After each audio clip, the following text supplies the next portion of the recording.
What was the most painful thing that was said to you? The most painful thing that was said to me was by my mother. She told me if she could do it all over again, she wished she never would have had me, and she wished that her 2 sons that she miscarried was alive instead of me. That was the most painful thing. Why do you think she said that? Honestly, I feel like I was a mistake for her. I ruined her life. I don't know. I kind of feel like I'm the family secret or something like that. I don't feel like I was her husband's child. I feel like I was someone else's child, so I messed up her marriage. And she loved me because she gave birth to me, but she didn't like me. Thank you so much for sharing this. No problem. What was the most hurtful thing that somebody ever told you? I think probably that my brain just didn't work right. I'm a very artistic person, and I always have been, and I've always had a really difficult time with just my mind working in a way where it's normal for society to accept as intelligent. And I grew up a lot thinking that I was unintelligent because I was bad at math, and I was bad at science, or bad, whatever that means. But just that my brain didn't work properly, and that was gonna diminish my life and make me feel like an unintelligible person, which is not true. My mind just works in a different way, and I'm an artist, and I do have to learn in a different way, but I feel like being told that by like a handful of different people in my life, just that my brain worked in a way where it's not supposed to. I think it makes it really hard to want to learn. We have a lot in common, actually.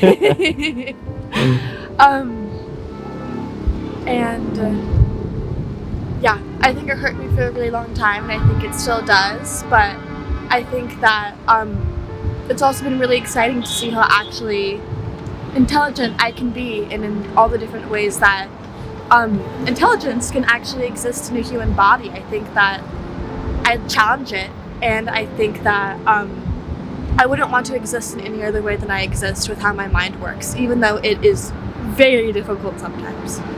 That's amazing. Thank you so much. I appreciate it. Yeah, you too. I would say that getting the news that I have to leave my country as fast as I could, because I was being chased, and I had no other choice than leaving everything that I have behind, my family, my friends, my work, everything, to come and build a new life here in the US. So When was this? When was this? 2017. In 2017. 2017, yeah. I'm 25 years old right now, so. How is your life different than how it was? I mean, it's better right now because I made myself better, but it was tough to survive by myself at 18 years old, in a country that is not mine, living with people that I didn't know, going from place to place without knowing anyone, Did it make you stronger? No safe place, no. Did it make you stronger? Yeah, it made me stronger, and that's why I keep living here. It's New York is one of the toughest places, and it's been hard, but it's worth it, So. Thank you so much. I don't really have a memory of the exact moment or the exact words, but the message that I kept getting over and over and over in my life was, you are not enough. I wasn't enough. I was inadequate. I was, not trying my hardest, and even then it wasn't enough. How did that affect your life or your mental health? I was depressed for a very long time. I was depressed for a very long time. It really challenged my self-esteem. I think that when you're trying your hardest and you're told that that's not enough, That could be devastating. That is more than devastating. That's heartbreaking because it shatters your illusion is of your hope, you know, and once you lose the hope, then there's nowhere else to go but down, and then you get sucked into this downward spiral where it's just sadness and more sadness and negative feelings. So yeah, it was really tough. Thank you so much for sharing this. I appreciate it. Someone actually kind of recently said to me that I was very mean and I I fundamentally made people feel bad about themselves.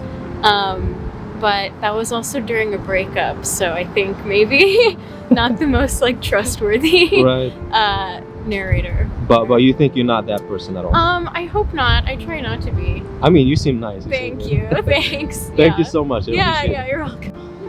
When I was a kid, I overheard my sister say, that she's not really good at doing anything on her own or capable of fixing things alone without assistance. So to this day, I feel like that has something that strikes me, and I always try to challenge myself and prove to myself, not necessarily to others, that I can, that I'm capable of doing whatever I set my mind to. When was this? When I was a kid. And you heard it over the phone? Yeah, I heard. It was It was a phone call conversation that was on speaker, and I overheard one of my sisters tell the other one that comment. I don't think I realized that I was present or that you heard it. Yeah, that I heard that basically. So. Did that hurt a lot? It does, because I feel like not just them, but other people see me like that I'm not capable of doing things on my own or proving that I can, handle certain situations. So yeah, to this day I just try to mainly prove to myself that I can, and if anything, if they see it, then great. If they don't, then that's okay too. That's fine too. Yeah. Thank you so much. You're welcome. What's the most hurtful thing you were told? So I feel like this isn't the most truly gut-wrenchingly hurtful thing, but it's kind of something that came to mind right away. And that was when I was in middle school, which is just the pinnacle and epitome of teen angst and just every single insecurity that you've ever had. I remember I got into a fight with one of my friends, and I was in a group, and there was always drama and there was always something, because that's what happens when, as a girl, you're taught to repress your emotions, and that kind of then manifests into strange interpersonal aggression and things like that. We were never told to just, be honest and confront your feelings and confront each other in a safe space. So obviously it led to, all of the drama and all of the stereotypes surrounding girls and women was kind of a self-fulfilling prophecy. But anyway, that's besides the point. But I remember there was some drama, and I'm a very sensitive, emotional person, and I tried to hide that for so long when I was younger. But our assistant principal, he was just a dick, he was an asshole, really. I remember I was crying and I was really upset, and I couldn't catch my breath, and I was just so emotional, and he told me he was a word of advice for you, don't be so emotional, don't be so dramatic, it's as if something terrible happened to you right now, you really need to get it together. And I felt so much shame and just so much brokenness, and there is something so wrong with me because my emotions are too much. And then he also said you couldn't pay him $1 billion to go back in time as a middle school girl, which now obviously I hope that he does get reincarnated into a middle school girl.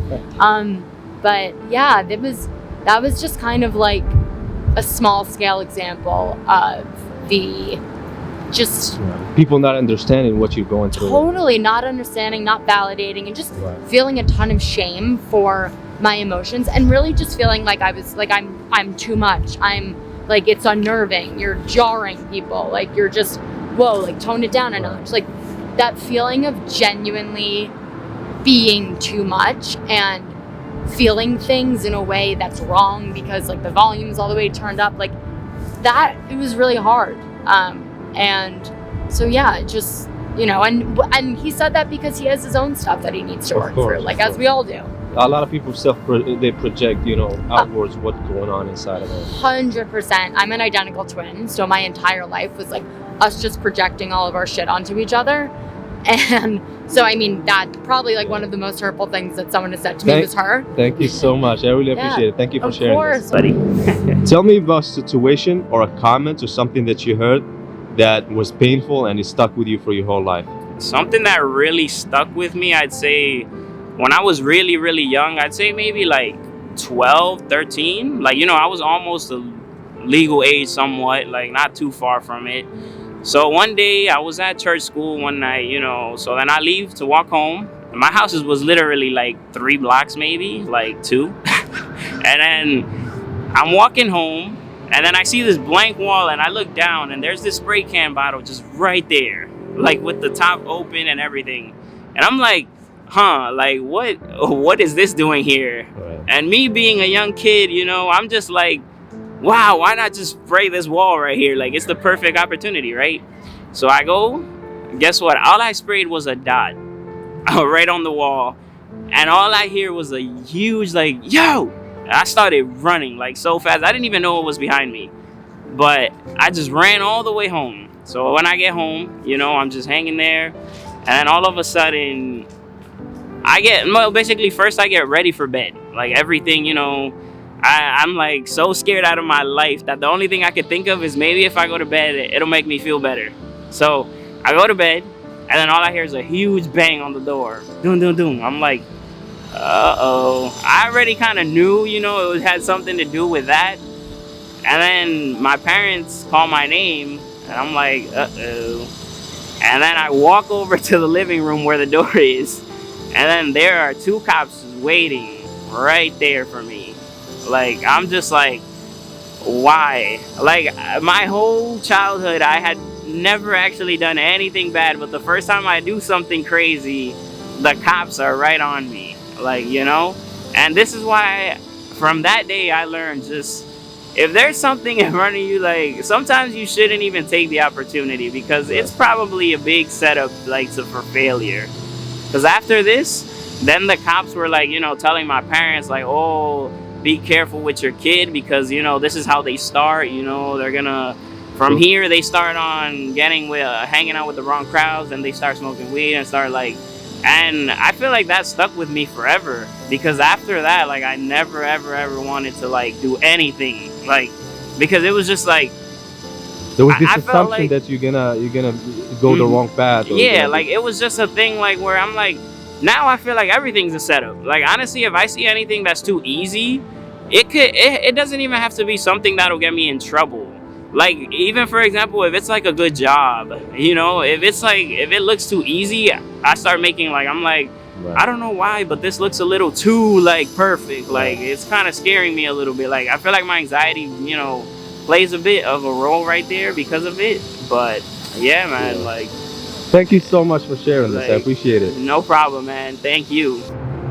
Well, it was a couple of years ago when I heard that from a friend of mine. He was actually talking about my back that I was never gonna get that girl I was really into, and I guess that really hurt me for a long time because I thought I was really good friends with this dude, and I mean, eventually it took a good end because I got the girl, but yeah, that really hurt me because it affected the friendship with this one guy. Thank you so much. Yeah, you're welcome.